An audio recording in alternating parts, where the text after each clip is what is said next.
Your friendly neighborhood YouTuber is rated PG-13. Parental advisory, explicit content. Viewer discretion is advised. For all those who dislike this video, you can go ahead and lick my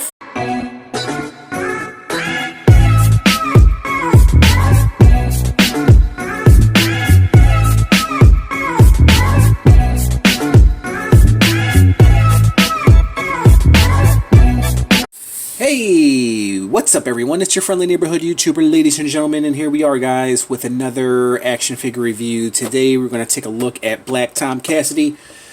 A figure, this is the only figure that I didn't want from this wave, but I had to pick him up because he came with the leg for Strong Guy, as you guys can see right here. He's already built, I already built him, I already reviewed him. If you guys didn't see that review, he was my last review.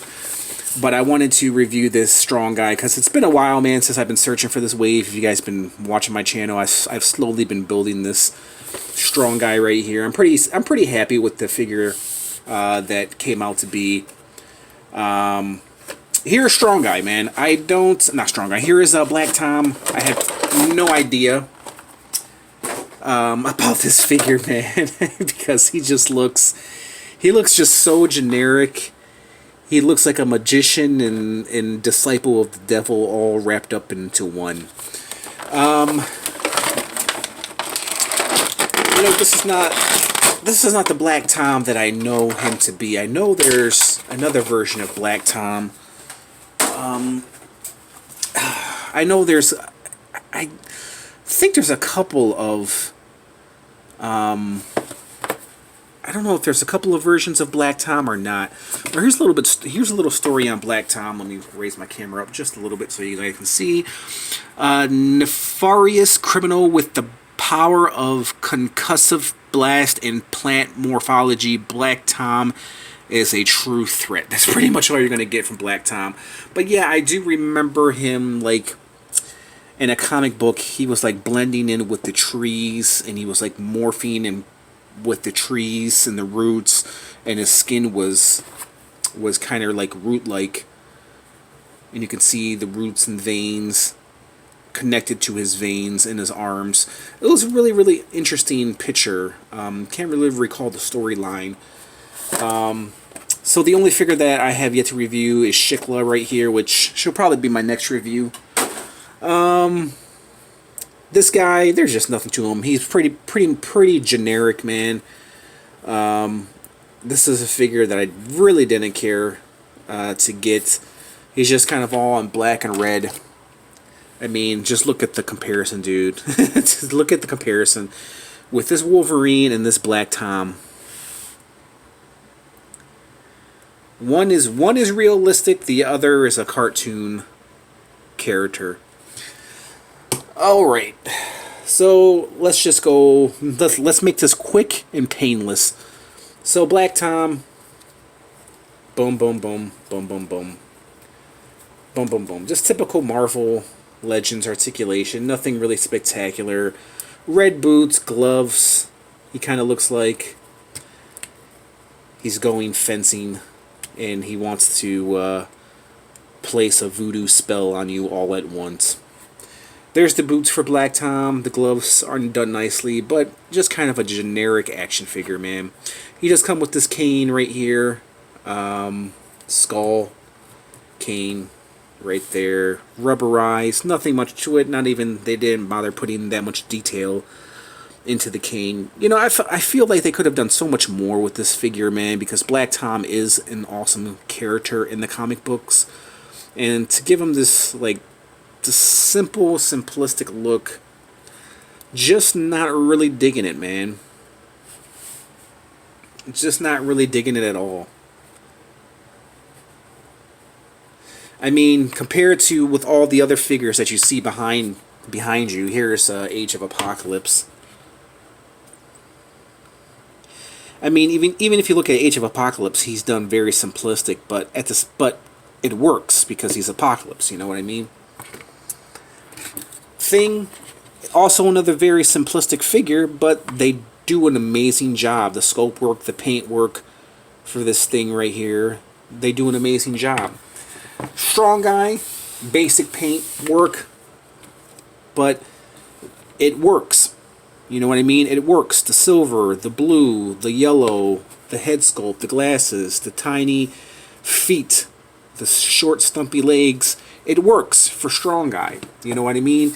And Black Tom really doesn't have any like attributes, physical attributes that are kind of eye-catching.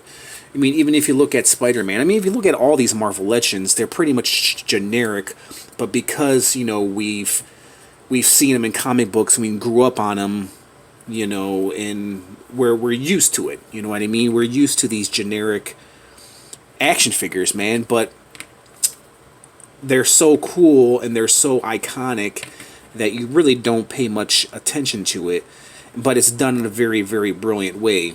Spider-Man's web, you know, Spider-Man probably has one of the best costumes, you know, ever for a Marvel. Well, actually, for a superhero overall, you know, he has one of the best costumes ever. That's why Spider-Man is so iconic looking. Go to another unknown figure, Warpath, but this Warpath, they did an amazing job. The paint apps are done very nicely. It's a very generic figure. He has the two-tone colors like Black Tom here, but they make it work because the face is done nicely, the paint apps are done nicely, the face sculpture is done nicely, the body is done nicely, and they did a really, really great job sculpting this guy. Come over to Kingpin. Kingpin, awesome. Very generic looking, but he's dope, man. They make it work because they make it look clean. You know what I mean? You look at this figure and then you look at this figure. You look at the love and care that was put into the sculpting and the paint apps of this figure, and then you look at Black Tom. You know what I mean? I just feel like Marvel Legends could have done so much more with this figure, man. I mean, even if they threw a damn cape on him, right? If they threw a cape on him, he would look a whole lot better than this figure right here, man. Okay, let me measure him, and I'm gonna give you my rating. I told you guys this is gonna be a quick review. So let me lower my camera down right here. Try to stand Black Tom. I mean, Black Tom is nice for what he is, but you know, I'm sure most of you guys agree with me. They could have done so much more with this figure. So Black Tom stands at 6 3/8. That's just a little bit under 6.5 inches tall. So I'm not going to be so generous with this guy because I feel like Hasbro just pumped this guy out. Didn't bother giving him too many paint apps. I mean, listen, don't get me wrong. I do like the boots. I do like the gloves. I do like the collar. I feel like he needs like a jacket or a cape or something else, man, because he just looks too generic. You know what I mean? The face, you know, the face just looks so bland and so plain, man. You know, like, he's like an action figure that you would buy at the dollar store, man. That's the kind of face he has. Compared to going back to Kingpin, just look at the face, man. Love and care, and let's just pump this figure out. Because he comes with the Build-A-Figure piece, and we know people are going to buy it, so we don't have to put that much love and care and paint apps and detail into this figure because they're going to buy this damn figure anyways because they need the piece to the Strong Guy. So that's pretty much how they get you, man. That's pretty much how they get you. And that kind of sucks for Hasbro, man. So, Hasbro, you guys did a shitty job, man. So I'm not going to be too generous when I give a rating of this guy. And I'm just going to give him a 5. If I'm being too harsh, guys, let me know in the comments. Let me know why you like this guy so much. And if I am being a little bit too harsh. I just feel like there could be just so much more going on with Black Tom. They could have done so much more, man, with this guy. He's nice, but compared to all the other figures that you guys see behind you, he just doesn't stand, and he doesn't go well with them, man. You know what I mean? Okay, I think I said enough about Black Tom. Let me know your thoughts in the comments section about Black Tom, guys. What do you make of this figure? Let me know your true opinion about Black Tom if you guys sat through and watched this review. Alright guys, I just want to thank you guys for watching in. I'll catch you guys in the next review. Peace out!